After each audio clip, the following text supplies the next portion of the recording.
I'm joined now by LBC's Washington correspondent, Simon Marks. Good morning to you, Simon. Morning, Matthew. What do you want to tell us this morning? What's your reaction what's your visceral reaction to events overnight?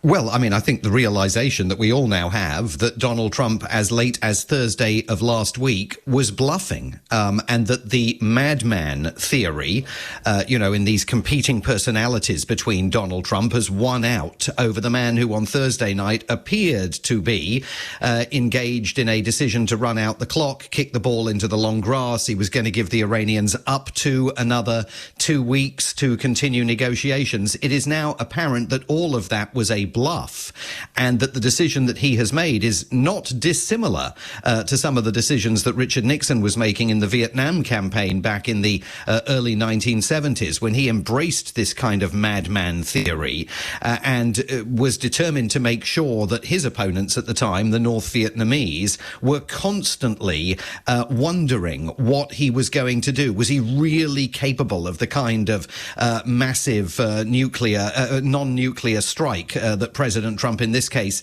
has unleashed on Iran? And let's be clear about the scale of this attack.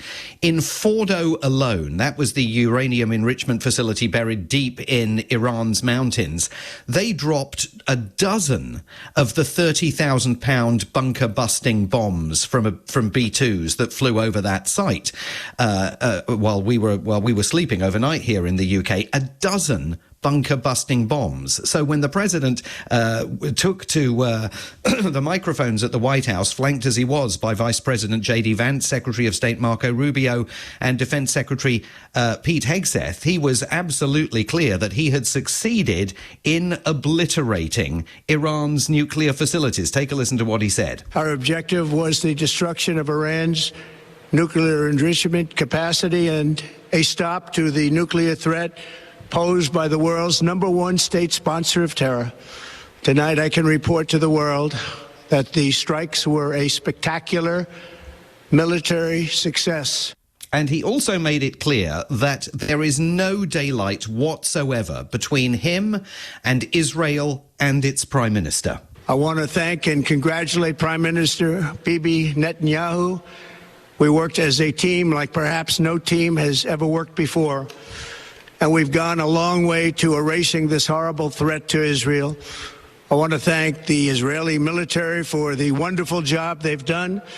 And most importantly, I want to congratulate the great American patriots who flew those magnificent machines tonight, and all of the United States military on an operation the likes of which the world has not seen in many, many decades. Now, let's be clear about just how far Donald Trump has traveled in 1 week. It was only 1 week ago that he was publishing a post on his social media platform saying that America had nothing to do with Israel's initial strike on Iran.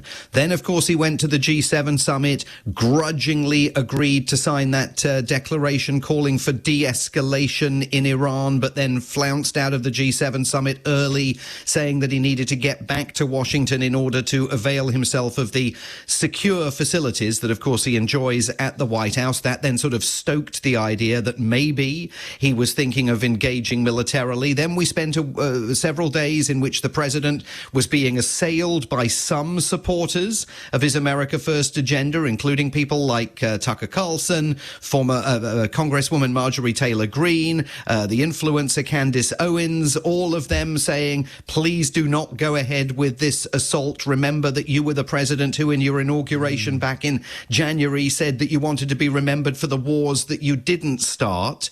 And now, of course, we learn after he said on Thursday night that he'd give Iran up to 2 more weeks to try and negotiate all of this away.